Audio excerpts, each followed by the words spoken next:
नमस्कार, TV9 मराठीमध्ये आपल्या सगळ्यांचे स्वागत। मी निखिल आणि महत्त्वाची बातमी, राज ठाकरेंच्या शिवतीर्थ निवासस्थानाच्या बाहेर गस्त वाढवण्यात आली आहे। गस्त वाढवण्यामागचं नेमकं कारण अद्याप अस्पष्ट आहे। सत्ताधाऱ्यांना राज ठाकरेंची भीती म्हणून सुरक्षा वाढवली का, असा सवाल विजय वडेट्टीवार यांनी केलाय। राज ठाकरेंच्या शिवतीर्थ निवासस्थानाच्या बाहेर अचानकपणे गस्त वाढवण्यात आली आहे। ही गस्त वाढवण्यामागचं नेमकं कारण अद्याप अस्पष्ट आहे। स्थानिक पोलिसांनी गस्त वाढवल्याची सूत्रांची माहिती आहे। राज ठाकरेंच्या शिवतीर्थ निवासस्थानी ही गस्त दर 2 तासांनी घातली जाते। शिवतीर्थ निवासस्थानाच्या दोन्ही गेटच्या परिसरात स्थानिक पोलिसांनी सुरक्षेत वाढ केली आहे। राज ठाकरेंच्या भीतीमुळे याचा खुलासा लवकरच होईल। त्यांना भीती आहे म्हणून वाढ केली की सत्ताधाऱ्यांना भीती आहे म्हणून त्यांची सुरक्षा वाढवली, याचं उत्तर मला वाटतं लवकरच मिळेल। एखाद्या नेत्याला सुरक्षा देताना असलेली कमिटी जी डीजीच्या अंतर्गत असते, ती कमिटी हे ठरवत असते की कुणाला सुरक्षेमध्ये वाढ करायचं, कुणालाही जाणीवपूर्वक सुरक्षा देणे किंवा काढणे हा प्रकार होत नाही। कालच म्हणजे रविवारी उद्धव ठाकरेंच्या मातोश्री निवासस्थानाच्या बाहेर ड्रोन गिरट्या घालत असल्याची घटना उघडकीस आली होती। त्यानंतर आता राज ठाकरे यांच्या निवासस्थानी सुरक्षा वाढवण्यात आल्याचं बोललं जात आहे। मुंबई पालिका निवडणूक काँग्रेस स्वबळावर लढणार असल्याची घोषणा विजय वडेट्टीवारांनी केली आहे।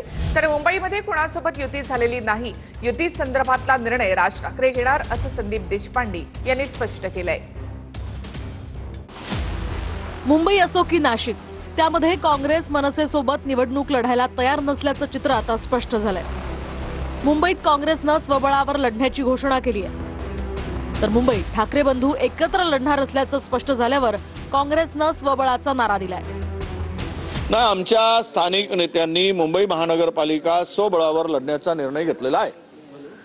त्यामुळे मनसे बरोबर जाण्याचा आता तरी कुठलाही प्रस्ताव नाही, विचार नाही, हे स्पष्ट आहे। अजून तरी आम्ही कोणाची युतीची चर्चा केलेली नाहीये। हा विषय सन्मान्य राजसाहेबांचा आहे। ते ज्या वेळेला त्याच्यावर निर्णय घेतील त्यावेळेला आम्ही आपल्याला माहिती देऊ शकेन। दरम्यान महाविकास आघाडी आणि मनसे एकत्र येण्यासंदर्भातल्या चर्चांवरून महायुतीकडून सुद्धा जोरदार टीका होतीये। काँग्रेस डुबता जहाज असल्याचं म्हणत मंत्री बावनकुळेंनी निशाणा साधलाय। त्यांची जी भावना आहे ती व्यक्त केलेली आहे। अद्याप मुंबई महानगरपालिकेच्या निवडणुका लागलेल्या नाही। एकदा या संदर्भातली निवडणुकीची घोषणा झाली की पक्ष त्यावर अंतिम निर्णय घेईल। काँग्रेसची परिस्थिती प्रचंड वाईट आहे। काँग्रेस डुबतं जहाज आहे। काय म्हटलं मी?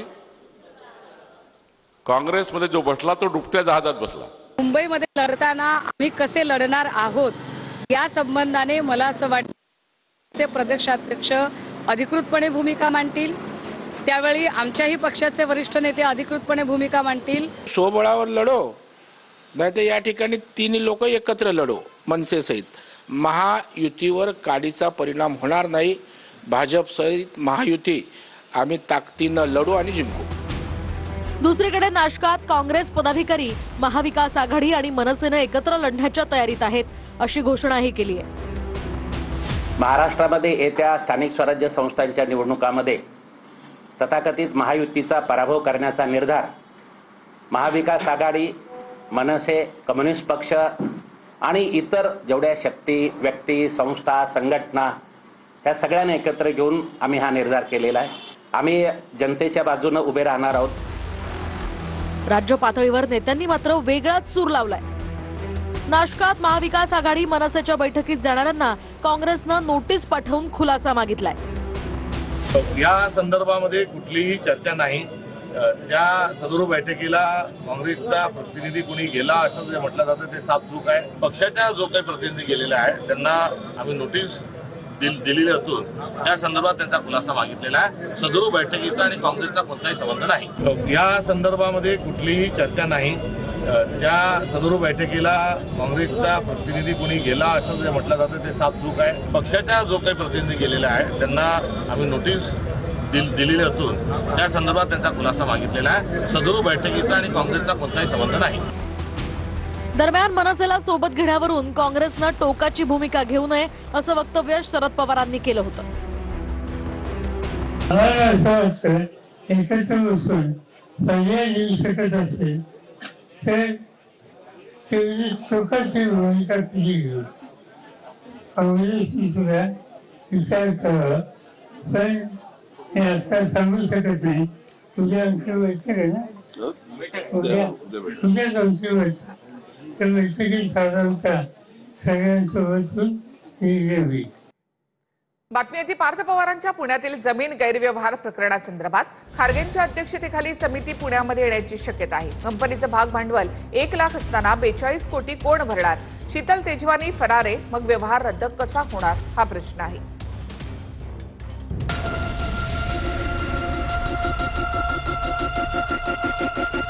पुण्यातील जमिनीचा वादग्रस्त व्यवहार अद्याप कागदोपत्री रद्द झाला नाहीये. हा व्यवहार रद्द करण्यासाठी खरेदी खत करारनामा रद्द करावा लागणार आहे. व्यवहार रद्द करण्यासाठी मुद्रांक शुल्कासह 42 कोटी रुपये भरावे लागणार आहेत. या 42 कोटींव्यतिरिक्त 3,60,000चा दंडही भरावा लागणार आहे. हे 42 कोटी कोण भरणार असा सवाल उपस्थित झालाय.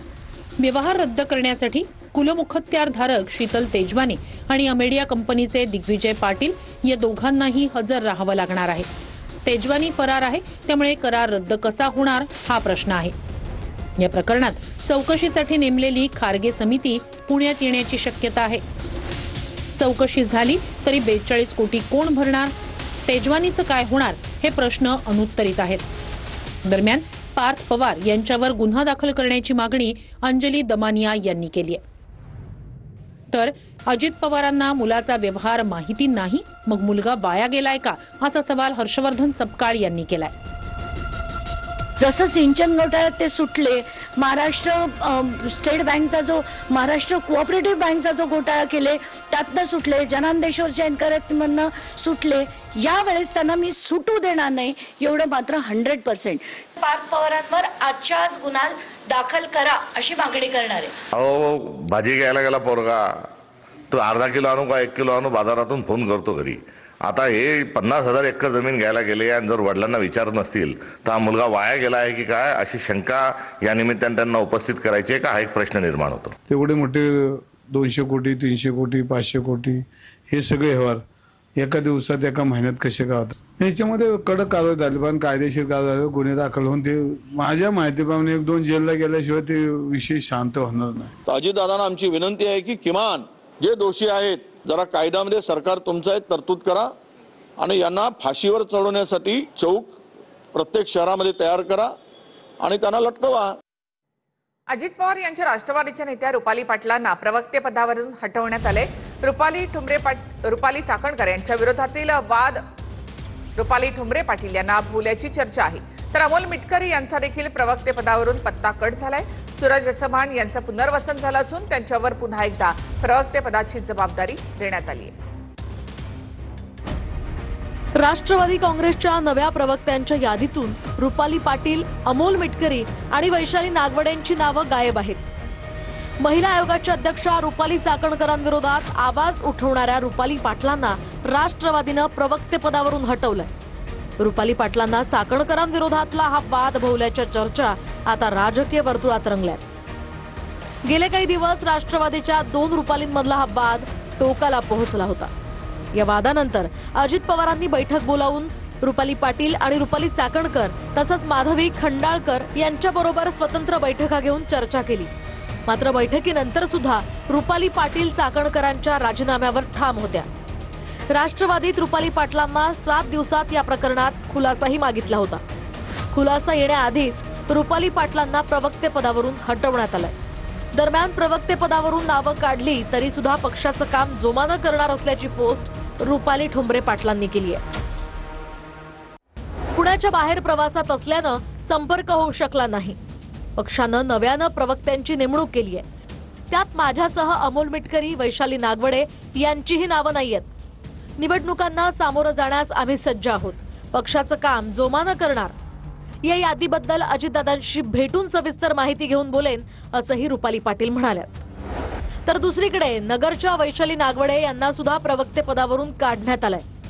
नागवडेंनी हगवण्या प्रकरणामध्ये महिला आयोगाविरोधात सवाल केले होते.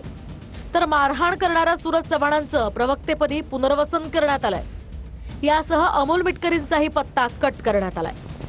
दादा आणि दादांच्या लोकांवर सुनील तटकरेंनी पूर्णपणे सरशी केली आहे की काय? तटकरे पक्षामध्ये टेक ओव्हर करतायत का दादांना, असं चित्र दिसतंय. कारण दादांच्यासाठी सातत्याने जीव तोडून भूमिका मांडणारे अमोल मिटकरी असतील, रुपाली ठोंबरे असतील, या लोकांना यादीतनं बाजूला केलंय. पण त्याच वेळेला तटकरेंच्या बद्दल कुणी एक ब्रहशब्द बोलला, त्या माणसाला बुकलून काढणारा सूरज चव्हाण मात्र त्या यादीमध्ये दिसतोय. हे जर सगळं चित्र बघितलं तर निश्चितपणे दादांच्या पेक्षा तटकरेंचा पक्षातला प्रभाव अधिकचा वाढत आहे का? गंगाधर काळकुटे धमकी प्रकरणी धनंजय मुंडेंनी बीडच्या एसपींना फोन केला. काळकुटेंना धमकी देणाऱ्याला अटक करून खाक्या दाखवा अशी मागणी धनंजय मुंडेंनी एसपींकडे केली. धनंजय मुंडेंच्या नावाने मराठा आंदोलक गंगाधर काळकुटे यांना धमकीचा फोन करण्यात आला होता.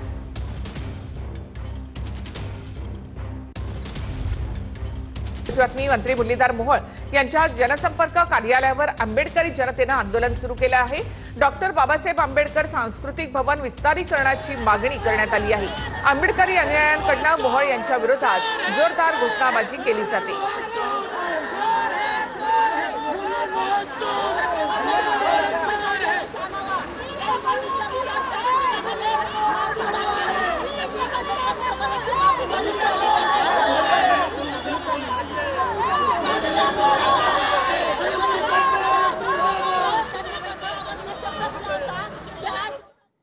आंदोलनकर्त्यांकडून पुण्यातील भूखंडातील श्रीखंड खाणाऱ्या भाजप मित्रपक्ष महायुतीचा जाहीर निषेध अशी पोस्टरबाजी देखील करण्यात आली आहे.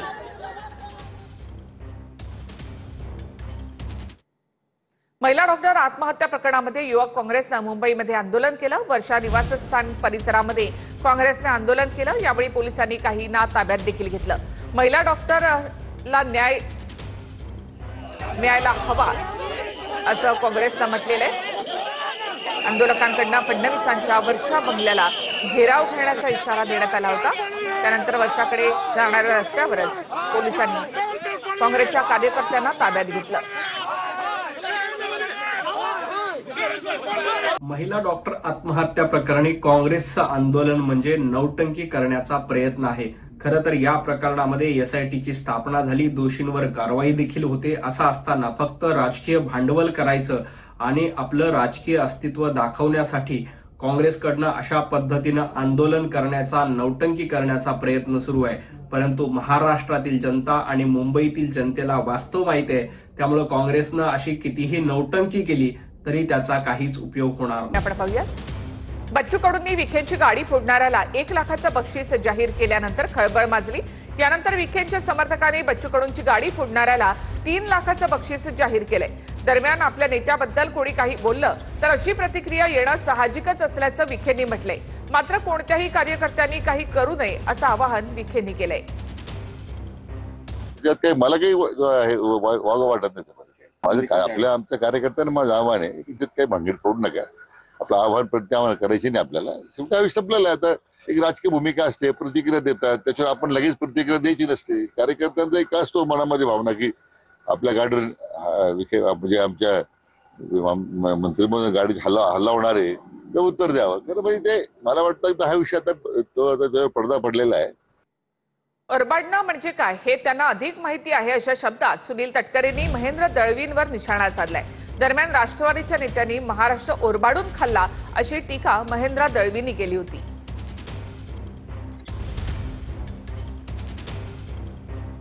राष्ट्रवादीला नवीन नाही आहे. याच नात्यावरचा 70,000 कोटीचा भ्रष्टाचार आपण बघितला. अतिशय भयावह परिस्थिती महाराष्ट्रामध्ये निर्माण आहे. कारण ह्या राष्ट्रवादीच्या बड्या नेत्यांनी खरं तर महाराष्ट्र लुटलंय. आपण बघितलं ओळखून खाण्यात तरी का मानणार नाहीये. मंत्री, पालकमंत्री, खासदार भूषण व्यक्तींनी अशा पद्धतीने बोलणं याचा अर्थ असा आहे की त्यांची पायाखालची माळू नक्की सगळी आहे.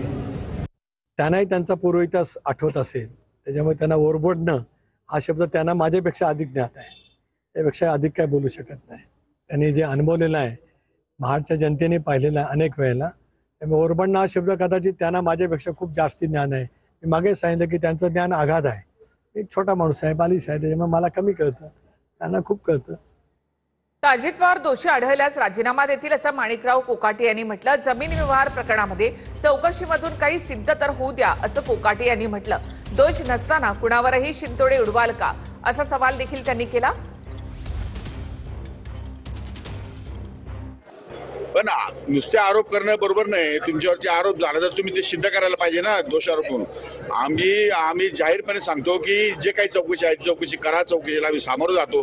तुम्हाला दोषी आढळलं तर दादा जातील ना, दादा राजीनामा पण देतील. दोषी तर कळू द्या एकदा, दोष आहे की नाही. दोष नसताना तुम्ही उगीच कोणावरही शिंतोडे उडवणार का? हा एक मोठा भाग आहे ना. सामाजिक कार्यकर्ते अंजली दमानिया यांना धमकी मिळाली आहे. मी अमेरिकेत असताना मला धमकीची खात्रीलायक सूत्रांकडून माहिती मिळाली होती. सामाजिक कार्यकर्ते अंजली दमानिया यांनी ही माहिती दिली आहे. जी भाषा होती की त्यांचा गेम करायचा आहे आणि ज्या दिवशी मला वाटतं जरांगे पाटलांना आली त्याच दिवशी मला देखील यांचा हा फोन आला होता. तुम्ही काळजी घ्या, तुम्ही गाड्या बदलून वापरा आणि तुमचे फोन बंद ठेवा आणि काळजी. ओव्हरऑल म्हणजे सगळा तो काळजीचाच फोन होता, पण अतिशय सिनियर व्यक्तींकडनं ते आलंय त्यामुळे जरासं घरच्यांना देखील काळजी वाटत होती. पण मला असं वाटतं की लढताना आपण ह्या सगळ्या गोष्टींचा विचार न करता हेड ऑन बॅटल मी देणार आहे आजपासून. आजच पहाटे अमेरिकेहून परत आले आणि मी असं ठरवलं की आता हेड ऑन बॅटल